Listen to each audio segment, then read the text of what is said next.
কেন আপনার কাছে মনে হয় যে ফিল্ম স্কুলিং একটা দেশের জন্য জরুরি, একটা দেশের চলচ্চিত্র বিকাশের জন্য জরুরি? এটা জরুরি এই কারণে যে এটা কিন্তু ডিবেটটা এটা না যে একজন মানুষ স্বশিক্ষিত হয়ে উঠতে পারে কিনা, এটা যে কোনো মাধ্যমে একটা মানুষ স্বশিক্ষিত হয়ে উঠতে পারে, কিন্তু আবার আস্তে আস্তে একটা মাধ্যমের চর্চা যখন অনেক বেশি মানুষ করতে শুরু করে এবং তার তার সামাজিক প্রভাব যখন অনেক বেশি বিস্তৃত হতে শুরু করে এবং সেটা যখন মানুষের রুটি রুজিরও জায়গায় চলে আসে, তখন সেটা যদি সেই মাধ্যমের এফেক্টিভ ইউজ করতে হয় তাহলে কিন্তু সেই মাধ্যম সম্পর্কে জানাশোনা মানুষের প্রয়োজনটা তৈরি হয়। এখন এইটা কিন্তু যে কোনো একটা স্ট্রাকচার্ড সিস্টেমে এই ব্যাপক সংখ্যক মানুষ তৈরি করা সম্ভব। ইন্ডিভিজুয়াল মানুষের উপর যদি ছেড়ে দেন তাহলে নির্ভর করবে সেই ইন্ডিভিজুয়াল মানুষ কবে কখন নিজে স্বশিক্ষিত হয়ে উঠবে তার উপর। তো সেটা দিয়ে কিন্তু আপনি সামাজিক প্রয়োজন মেটাতে পারবেন। সুতরাং সামাজিক প্রয়োজন যদি মেটাতে হয় তাহলে আপনার একটা স্ট্রাকচার্ড অবস্থা থাকা উচিত যেখানে স্বল্প সময়ে প্রয়োজনীয় আয়োজনের মধ্য দিয়ে মানুষ সেই শিক্ষাটাকে গ্রহণ করতে পারে। শিক্ষা গ্রহণটা তো ওইখানেই শেষ না, যে কোনো শিক্ষা হচ্ছে পরবর্তী ধাপ হচ্ছে ওই জ্ঞানটুকু নিয়ে সে সৃজনশীলভাবে আরও উন্নত করাবে, বিকশিত করবে তার নিজের ক্ষমতা।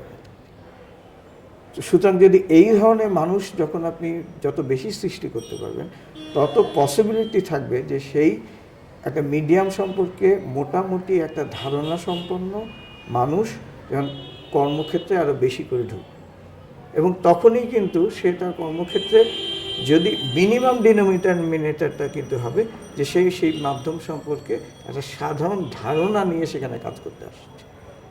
সুতরাং তার থেকে খুব মানে কোয়ালিটি যদি সাংঘাতিক ভালো নাও পাওয়া যায়, একটা মিনিমাম কোয়ালিটি এনশিওর করা যায়। আর উপরের দিকে এর আরও অ্যাডভান্সমেন্টের কিন্তু স্কোপটা ইজ ওপেন, বিকজ আপনি ওই নাম্বারের অনেক বেশি সংখ্যক মানুষ তৈরি করে দিতে পারছেন। এবং সিনেমার তো খালি সৃজনশীলতা না, টেকনোলজির ব্যাপারটাও আছে। সুতরাং এই ধরনের শিক্ষায় ওটাও যেহেতু কী বলে হাতে কলমের ব্যাপার আছে, সুতরাং এটা স্বল্প সময়ে সেই স্কিলটাও অর্জন করে যাচ্ছে। আর একটা হচ্ছে শেয়ার নাম্বার অফ মানুষ কিন্তু একটা সমাজে একটা প্রভাব বিস্তার করে। একটা বড় সংখ্যক ডাক্তার, বড় সংখ্যক ইঞ্জিনিয়ার, বড় সংখ্যক আর্কিটেক্ট, বড় সংখ্যক কী বলে শিক্ষক, এর উপস্থিতি তো কমিউনিটির উপস্থিতিও কিন্তু একটা মাধ্যমের সামাজিক প্রভাবটাকে অনেক বেশি করে নিশ্চয়তা দেয়, সেই মাধ্যমকে সচল রাখতে এবং সেই মাধ্যমের প্রভাবকে নিশ্চিত করতে। এখন আপনি 4টা লোক হবেন, 10টা লোক হবেন, এর তো কোনো সামাজিক প্রভাব নেই। আপনি ইন্ডিভিজুয়াল আইসোলেটেড দ্বীপের মতন থাকবেন, কেউ আপনাকে গ্রহণ করুক বা না করুক। কিন্তু যখন আপনি একটা কমিউনিটি হবেন, সেই কমিউনিটি তার অল পজিটিভ এবং নেগেটিভ ভাইসেস নিয়ে কমিউনিটিতে থাকে এবং তার প্রভাবটাও সেভাবে থাকে। সুতরাং আমি যদি একটা সিনেমার শিক্ষার প্রশ্নটা আনি, তখন আমরা বলবো যে হ্যাঁ, সেটা স্বল্প মেয়াদী হোক দীর্ঘ মেয়াদী হোক, এটা কন্টিনিউয়াস একটা প্রক্রিয়া। 2 বছর হোক, 3 বছর হোক, 4 বছর হোক, কিছু মানুষ এর মধ্যে দিয়ে যাবে এবং বেরোবে, আরও কিছু মানুষ ঢুকবে। এই কন্টিনিউয়াস প্রক্রিয়া চলতে থাকবে এবং তার মধ্যে দিয়ে আপনি আস্তে আস্তে একটা কমিউনিটি তৈরি করবেন, যে কমিউনিটি আস্তে আস্তে সমাজে এবং সেই তার স্পেসিফিক সেক্টরে যেমন সমাজের একটা বৃহত্তর পরিসরে তার প্রভাবটা আপনি বুঝতে পারবেন।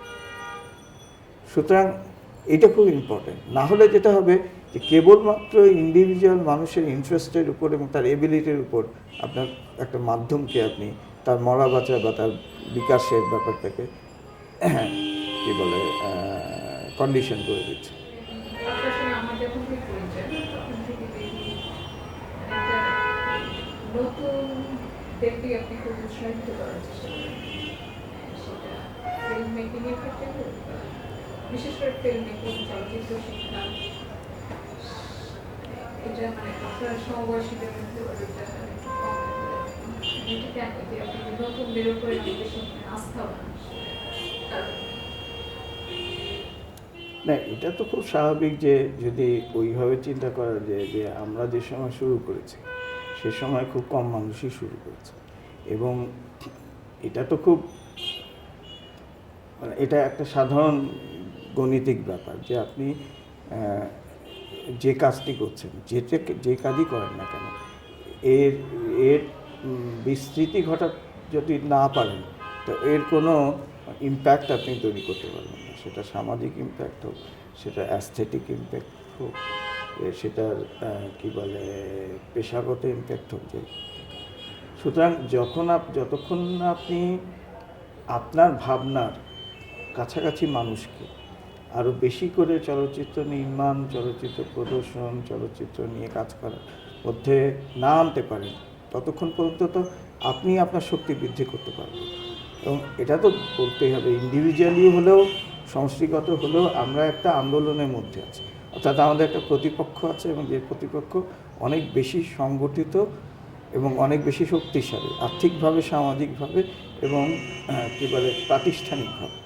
তো তাদের বিরুদ্ধে আপনি তো একা মানে একক যোদ্ধা হিসেবে বেশি দিন। সুতরাং এটা আপনাকে আরও বেশি মানুষকে এটার সাথে সম্পৃক্ত করতে হবে। আপনি তো আর আপনার জেনারেশনের মানুষকে আর নতুন করে সম্পৃক্ত করার কিছু নেই, এবং তারা অলরেডি যার মতন করে নানান জায়গায় তাদের কর্মক্ষেত্র, তাদের ভাবনার জায়গা, কাজের জায়গা তৈরি করে। এবং আপনাকে নতুনদের দিকেই তাকাতে হবে, এবং নতুনদের দিকে তাকাতে হবে। এটা একটা স্বাভাবিক প্রক্রিয়া। এখন আমি জানি না অন্যরা কত কম করেন কি বেশি করেন, সেটা জানি না। আমি মনে করি যে এটা জারি রাখা দরকার। সেই জারি রাখার আমার হয়তো কিছু সুযোগ বেশি সৃষ্টি হয়েছিল, যার কারণের মধ্য দিয়ে আমি সেটা করতে পেরেছি কিছু কিছু সংগঠনের পৃষ্ঠপোষকতার কারণ, এবং সেটা আমি করে যেতে চাই। কারণ আমার মনে হয় যে একক যোদ্ধা হিসেবে কখনো এটা জয় করা যাবে না, বা অন্তত জয় না করতে পারলে ওই পাশাপাশি থাকা যাবে না, যে প্যারালাল অবস্থানকেও বজায় রাখা যাবে। সুতরাং সেই কারণেই এটা। তবে এইটা খুব সত্যি যে এই ধারার সাথে সম্পৃক্ত মানুষের সংখ্যা বৃদ্ধি যেমন গুরুত্বপূর্ণ, তার চাইতে বোধহয় বেশি গুরুত্বপূর্ণ সেই মানুষগুলো কোয়ালিটি। অর্থাৎ মানুষগুলোর কোয়ালিটি খালি কেবলমাত্র তারা চারিত্রিক বৈশিষ্ট্যের কোয়ালিটি বলছি না, তারা ক্রিয়েটিভলি কী করতে পারছে সেটা খুব গুরুত্বপূর্ণ। এবং সেইখানে আমি খালি ফিল্ম মেকিংয়ের কথাটাও বলি। ফিল্ম মেকিং অবশ্যই ইম্পর্টেন্ট এবং মোস্ট ইম্পর্টেন্ট অ্যাক্টিভিটি অবশ্যই, কারণ ফিল্মটা আছে বলেই তো ওইটার চর্চা করার জন্যই বাকি জিনিস। হ্যাঁ, সুতরাং ইম্পর্টেন্ট গুরুত্বপূর্ণ চলচ্চিত্র নির্মাণ করতে হবে, এটা প্রধান কাজ। কিন্তু আবার আমাদের একটা ভাবনাও আছে যে এই কাজটা আমি করব, ভালো ছবি আমি বানাবো, আর অন্যরা বাকি কাজগুলো করবে। এই ভাবনাটার কারণে আমরা অনেক বেশি দুর্বল হয়ে যাচ্ছি। হ্যাঁ, এটা হতেই পারে যে একজন মানুষ অত ছবি বানানোটাই অনেক ভালো করে পারবে, অন্য কাজগুলো কম পারবে, অত ভালো করে হতে পারবে না। বা আরেকজন মানুষ অন্য কাজ অনেক ভালো করে পারবে। মানে একটা আন্দোলনের সাথে তো এর তাত্ত্বিক দিকের আলোচনা দরকার, এর সমালোচনা দরকার, এর কী বলে তাত্ত্বিক ভিত্তিটাকে প্রসারিত করা দরকার, মানুষজনকে শিক্ষিত করা দরকার, মানুষজনকে ভাবনার সাথে পরিচিত করানো দরকার। তারপরে তো অন্য ডিস্ট্রিবিউশন, এক্সিবিশন, এগুলো পার্ট আছে। তো কেউ হয়তো কারো হয়তো ন্যাক আছে লেখার ক্ষেত্রে অনেক ভালো, আবার ছবি হয়তো সে রিজনেবল বানায়। কিন্তু কেউ যদি মনে করে যে আমি খালি ভালো ছবি বানাই, আমি অন্যটা করব না, অন্যটা আরেকজন করবে, তখনই সমস্যাটা সৃষ্টি হয়। তখন মনে হয় যে প্রায়োরিটাইজ করা হচ্ছে। আমি মনে করি এটা এমন একটা চলচ্চিত্র ভাবনার ব্যাপার, আন্দোলনের ব্যাপার, যেখানে আপনাকে জুতা সেলাই থেকে চণ্ডীপাঠ করার মানসিকতা নিয়েই নামতে হবে। সেটা যদি এটা যদি আমাদের বুঝের মধ্যে থাকে, তাহলে আমাদের এই সমস্যাটা হবে। যখন যেটা প্রয়োজন আপনার সেই এনার্জিটা সেখানে ডিভোট করতে পারবে, এবং সেটাই দরকার। তা না হলে এটা হবে। এবং সেখানে নতুনরা যেহেতু তাদের কর্মক্ষমতা বেশি থাকে, চিন্তাভাবনা করার ইয়েটা বেশি থাকে, সুতরাং যে কোনো আন্দোলন, সেটা যে কোনো আন্দোলন, সামাজিক আন্দোলন, রাজনৈতিক আন্দোলন, সাংস্কৃতিক আন্দোলন, সবাই তো চাইবে যে নতুন ব্লাড যাতে আরও সম্পৃক্ত হয়। সেটাই গ্যারান্টি দেবে এটা, যে এটা ভবিষ্যৎমুখী হবে, এটা আরও দীর্ঘমেয়াদী আন্দোলন, তার স্থায়িত্বটা দীর্ঘমেয়াদী। আসলে এই যে টেলিভিশনের এক্সপানশন আমাদের দেশে এটা হলো মানে আলটিমেটলি যে ইন্ডিভিজুয়াল এক্সপ্রেশনের সম্ভাবনার কথা বলছিলাম সেটাকে অনেক তিরিশ আপনার কি করছে স্কিলিং টেলিভিশনের স্কিলিং না, এখন প্রশ্নটা হচ্ছে যে টেলিভিশন মানে আমাদের একটা আমার মনে হয় যে আমাদের একটা ভুল ধারণার সৃষ্টি হচ্ছে যে যেহেতু টেলিভিশন সিনেমা দেখায়, টেলিভিশন সিনেমা নিয়ে আলোচনা করতে ভালোবাসে, তো টেলিভিশন আমাদের একটা রিফিউজ হবে যে আমরা টেলিভিশন আমাদেরকে উদ্ধার করে দেবে। আমরা সিনেমা হলে যেতে পারি না, আমাদের অন্য দর্শক নেই, টেলিভিশন আমাদেরকে উদ্ধার করবে। প্রশ্নটা হচ্ছে যে কিছু কিছু ক্ষেত্রে জায়গায় টেলিভিশন কোনো ধরনের ফিল্মের ক্ষেত্রে একটা সহায়ক ভূমিকা পালন করেছে তার বিকাশের ক্ষেত্রে কিছু কিছু দেশে, কিন্তু সেটাও খুঁজলে দেখা যাবে যে সেটা মূলত পাবলিক টেলিভিশন, যার অন্তত ঘোষিত দায়টা হচ্ছে সামাজিক পরিষেবা দেয়। কমার্শিয়াল টেলিভিশন কোনো দেশেই কিন্তু সেই অর্থে শিল্পের অন্য শাখার ক্ষেত্রেও দায়বদ্ধ নয় বা সেটার জন্য তেমনভাবে কাজ করে কমার্শিয়াল টেলিভিশন। বাংলাদেশে যে টেলিভিশন আমরা এখন দেখছি সেটা হচ্ছে মূলত কমার্শিয়াল টেলিভিশন। সেই টেলিভিশনে অনেক উন্নতি আছে, মানে যদি আমরা 70 দশকে 80 দশকে 90 দশকের বাংলাদেশ টেলিভিশনকে চিন্তা করি, যেটা পাবলিক টেলিভিশন, তার চাইতে তার প্রেজেন্টেশন, তার টেকনোলজি, তার প্রোগ্রাম ডাইভার্সিটি এখনও আমি মনে করি না যে বাংলাদেশ টেলিভিশনে এখনও যত ধরনের প্রোগ্রাম আছে যে কোনো প্রাইভেট টেলিভিশন চ্যানেলে সেটা আছে, হয়তো সেই মানের নেই, সেটা অন্য কথা, কিন্তু আছে। কারণ ওই প্রাইভেট টেলিভিশনের পাবলিক টেলিভিশনের একটা দায়বদ্ধতা আছে, সামাজিক দায়বদ্ধতা, এটা ঘোষিত। এখন সেটা সরকার দ্বারা নিয়ন্ত্রিত হয়, সেটা যেমন ঠিক, কিন্তু আমাদের দেশে যে টেলিভিশন নিয়ে আমরা এখন গর্ব করি সেই টেলিভিশন হচ্ছে মূলত বাণিজ্যিক টেলিভিশন। সেই টেলিভিশন যেটা মানুষ দেখতে চাইবে এবং দেখার মধ্য দিয়ে তাদের ইনভেস্টমেন্ট থেকে অনেক প্রফিট হবে এবং তাদের সামাজিক শক্তি বৃদ্ধি করবে, সেই টেলিভিশন। দেখেন যে আজকে যে টেলিভিশন ঘোষিতভাবে কী বলে প্রোগ্রাম নির্ভর টেলিভিশন, তারাও কিন্তু নিউজ বড় আকারে করছে, কারণ নিউজ বিক্রি হয়। হ্যাঁ, নিউজের শুরু বিক্রি হয়, শেষ বিক্রি হয়, মধ্য বিক্রি হয়, বিরতি বিক্রি হয়, নানা এখন তো মানে প্রত্যেকটা সেগমেন্ট আলাদা আলাদা করে বিক্রি হচ্ছে। হ্যাঁ, এবং সেই কারণেই কিন্তু নিউজ প্রাধান্য পাচ্ছে। কিন্তু এটাও আমাদের বুঝতে হবে যে সেই নিউজের রিয়েলিটি আর যদি রিয়েলিটি প্রাধান্য সিনেমা, সেটা ডকুমেন্টারি হোক বা নন ডকুমেন্টারি ফিকশন হোক, সেই সিনেমা তো এরা দেখাবে না। কারণ নিউজের যে চাহিদা আর এই সিনেমা চাহিদার মধ্যে একটা পার্থক্য আছে। যে দর্শক নিউজ দেখতে আগ্রহী সেই দর্শক কিন্তু একটা ইনডেপথ নিউজের একটা ডকুমেন্টারি কিন্তু দেখবে না, কারণ প্রয়োজনটা আলাদা।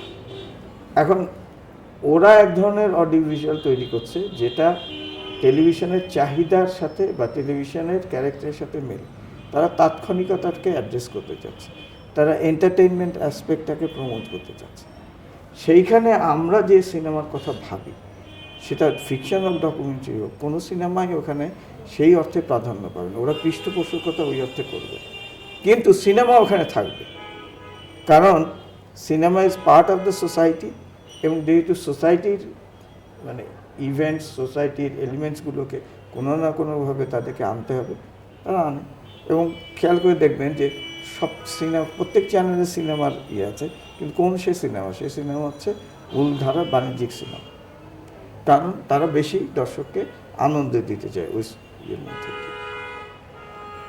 আমি তো মনে করি যে টেলিভিশন এখন আর আমাদের ধারা সিনেমার প্রতিদ্বন্দ্বী না, বা খুব টেকনোলজি নির্ভর, খুব মানে বড় আকারে ডিটেল ভিজুয়ালের সিনেমার প্রতিদ্বন্দ্বী সেনা, কারণ টেলিভিশন সেটা করতে পারবে না, দেখাতে পারবে না, করতেও পারবে না।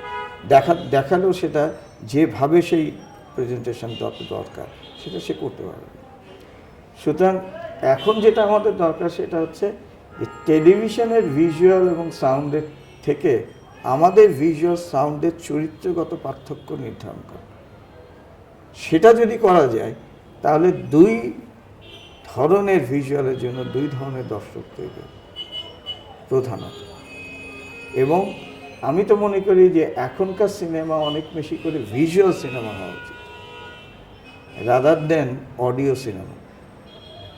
মানে অডিওটাকে এখন যদি মানে চারিত্রিকভাবে আলাদা করে দেখা যায় এবং ভিজুয়াল প্রাধান্য দেওয়া যায়, টেলিভিশন এটা পারবে না। টেলিভিশন অনেক বেশি করে এখন অডিও নির্ভর হচ্ছে।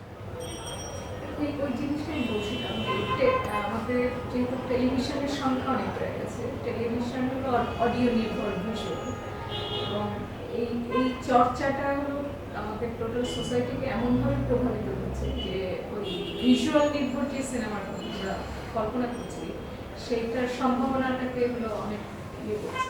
না, সেটা করবেই, কারণ প্রথম কথাটা হচ্ছে যে টেলিভিশন ঘরের মধ্যে আপনার বিশ্বটাকে নিয়ে আসছে। এখন আপনি সিনেমা আগে কীভাবে দেখতেন, যে আপনি বড় পর্দায় যে সিনেমা দেখতেন, ওখানে না যাওয়া পর্যন্ত সিনেমা ভিজুয়ালের সাথে আপনার পরিচয় হতো না। টেলিভিশনে যে ভিজুয়াল দেখছেন সেটা না সিনেমার ভিজুয়াল, সিনেমা যখন টেলিভিশনে দেখছেন তখন সেই আয়োজনটা আপনার নাই এবং সেটা দেখছেন আপনি হয়তো দেখেন 24 ঘন্টার মধ্যে 1 ঘন্টা বা 1.5 ঘন্টা, বাকি 24 ঘন্টা কিন্তু আপনি একটা অন্য ধরনের ভিজুয়াল দেখছেন, যেটা একটা ছোট বাচ্চা থেকে শুরু করে একদম বয়স্ক মানুষ পর্যন্ত দেখছে।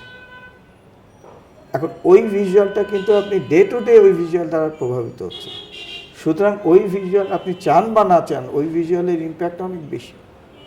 এখন সেইখান থেকে আপনাকে সরে আসার যে প্রক্রিয়াটা, এই প্রক্রিয়াটা খুব সচেতনভাবে নিতে হবে। এটা খুব সহজ প্রক্রিয়া না, কিন্তু একজন যে মানুষ ভিজুয়ালের সাথে পরিচিত হয়েছে কিন্তু সেই অর্থে নানা ভিজুয়াল দ্বারা এডুকেটেড না, তাকে যদি আপনি একটা ডিফারেন্ট কাইন্ড অফ ভিজুয়াল দিতে পারেন, সেই আমেজটা, সেই মজাটা তার মধ্যে সঞ্চারিত করতে পারেন, তখন কিন্তু আস্তে আস্তে সেই ভিজুয়ালটার প্রতি আকৃষ্ট হতে বাধ্য।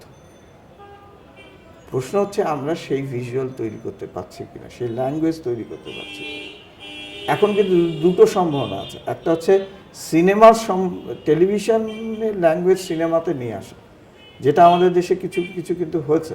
এই যে মোস্তফা সরয়ার ফারুকী বা এই যে নতুন যারা সিনেমা বানায়, যারা টেলিভিশন থেকে সিনেমা যাওয়ার চেষ্টা করছে, কিন্তু দেখা যাচ্ছে যে ওরা কিন্তু এই এফেক্টিভ ব্লেন্ডটা করতে পারেনি, যার ফলে ওদের নাটক যত পপুলার তাদের সিনেমা তত পপুলার না।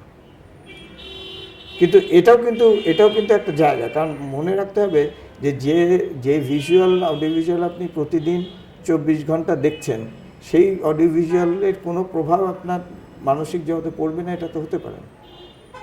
কিন্তু এই এলিমেন্টগুলোকে কী করে আপনি সিনেমাতে নতুনভাবে ট্রান্সফার করবেন, এটা যদি করতে পারেন তাহলে সিনেমার ভিজুয়ালও সমৃদ্ধ হবে। উল্টোটা হওয়াটা এখন আর অসম্ভব, কারণ সিনেমার visual is not dominant visual, টেলিভিশনের ভিজুয়াল ডমিনেন্ট ভিজুয়াল। সুতরাং দুটো হতে পারে, একটা হতে পারে যে একটা creative transformation of television language to cinema on screen, আর একটা হতে পারে to create a new kind of audio visual which is distinctively different from television. তাহলে এক ধরনের মানুষ আকৃষ্ট, সেটা একটা অল্প মানুষ।